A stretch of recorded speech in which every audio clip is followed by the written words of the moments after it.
और इस बीच बड़ी खबर भिलाई से निकलकर सामने आ रही है, जहां भिलाई में कांग्रेस विधायक देवेंद्र यादव की गिरफ्तारी हुई है।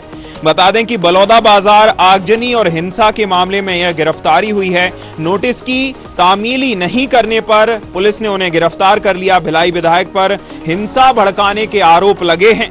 पीसीसी चीफ दीपक बैज का विरोध सामने आया है, जहां उन्होंने कहा कि संवैधानिक तौर पर हम लड़ाई लड़ेंगे, हम सभी विधायक देवेंद्र यादव के साथ हैं। किसी भी मामले में सिर्फ कांग्रेस पर एफआईआर दर्ज की जाती है। पीसीसी चीफ दीपक बैज ने इससे आगे कहा कि बीजेपी को नोटिस भी नहीं दिया जाता। देवेंद्र यादव को फंसाने की भाजपा साजिश कर रही है, ऐसा पीसीसी चीफ ने कहा। उन्होंने कहा कि सतनामी समाज के लिए आवाज उठाता रहूंगा और विधायक देवेंद्र बलौदा बाजार के लिए रवाना हो गए हैं, जहां समर्थकों की 30 से 40 गाड़ियों के साथ रवाना विधायक देवेंद्र यादव हुए हैं। बड़ी खबर, बड़ी जानकारी भिलाई से निकलकर सामने आई है, जहां कांग्रेस विधायक देवेंद्र यादव को गिरफ्तार किया गया है। बलौदा बाजार आगजनी और हिंसा मामले में गिरफ्तारी हुई है, जहां नोटिस की तामीली नहीं करने पर गिरफ्तार किया गया है। भिलाई विधायक पर हिंसा भड़काने के आरोप लगे थे।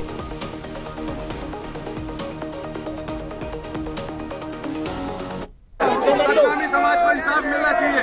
अगर सरकार को लगता है देवेंद्र यादव को गिरफ्तार करके वो अपनी पीठ दबा सकती है, तो मैं तैयार हूँ। हम संविधान को मानने वाले लोग हैं, हम संविधान के लिए, आम आदमी के लिए हमारे लड़ने हम कानूनी लड़ाई लड़ेंगे, हम डरेंगे नहीं सरकार से। तो बड़ी खबर, बड़ी जानकारी भिलाई से है, जहां कांग्रेस विधायक देवेंद्र यादव को गिरफ्तार किया गया है। बलौदा बाजार आगजनी हिंसा मामले में यह गिरफ्तारी हुई है, जहां नोटिस की तामीली नहीं करने पर पुलिस ने उन्हें गिरफ्तार कर लिया गया है। आपको बता दें कि इस गिरफ्तारी पर पीसीसी चीफ दीपक बैज का बड़ा बयान सामने आया है। पीसीसी चीफ दीपक बैज ने कहा कि संवैधानिक तौर पर हम लड़ाई लड़ेंगे, हम सभी विधायक देवेंद्र यादव के साथ हैं। किसी भी मामले में सिर्फ कांग्रेस पर ही एफआईआर दर्ज होती है। जहां दीपक बैज ने कहा कि देवेंद्र यादव ने को फंसाने की साजिश भाजपा की ओर से की जा रही है। सतनामी समाज के लिए आवाज उठाता रहूंगा।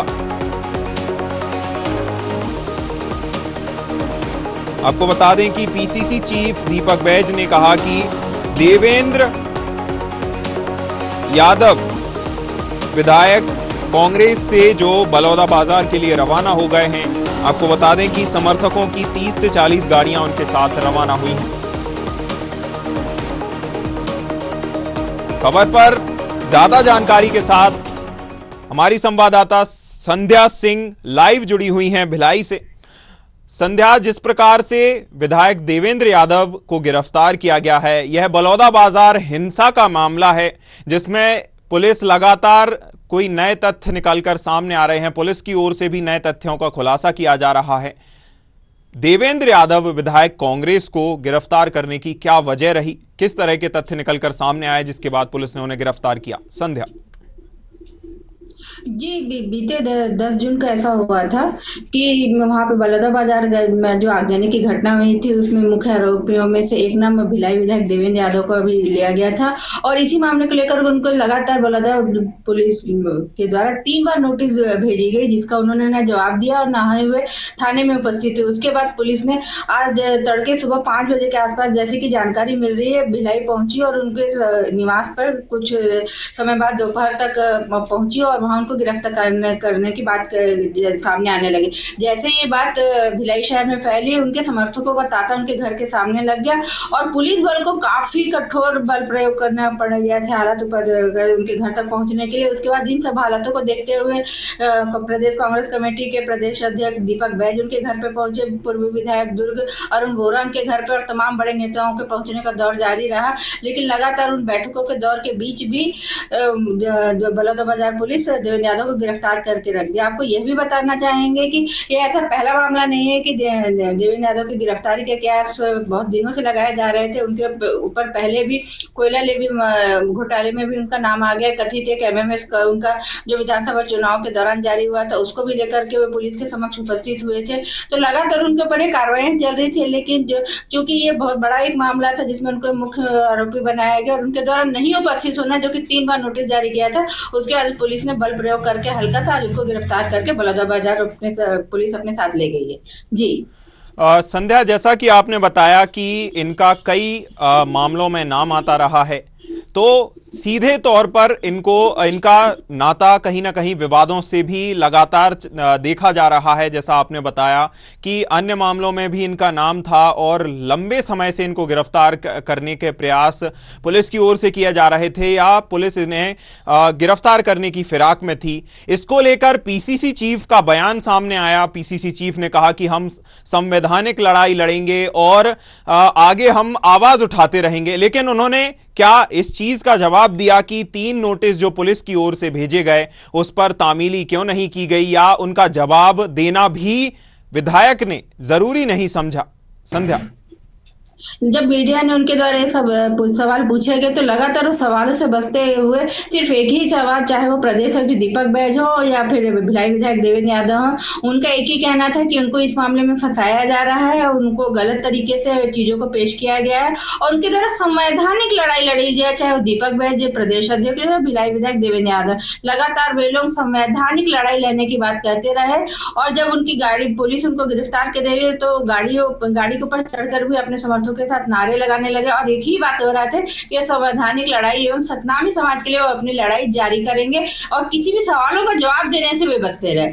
जी संध्या, जैसा कि आपने बताया कि उनसे सवाल किए गए, पीसीसी चीफ से भी सवाल किए गए, विधायक से भी सवाल किए गए, सवालों से बचते नजर आए। अगर वह पाक साफ हैं, अगर उनका इस मामले से कोई लेना देना नहीं है, तो नोटिस से बचने का कोई औचित्य ही नहीं बनता, नोटिस से बचने का कोई मतलब ही नहीं है। नोटिस का जवाब देना चाहिए। अगर पुलिस आपको पेशी के लिए बुला रही है, मिलने के लिए बुला रही है, आपको नोटिस लगातार दिए जा रहे हैं, 3-4 नोटिस दिए गए, उसके बाद भी वह पेश नहीं हुए इस तरह से, तो कहीं ना कहीं यह भी सवाल खड़ा होता है कि 3-4 नोटिस को अनदेखा क्यों किया गया?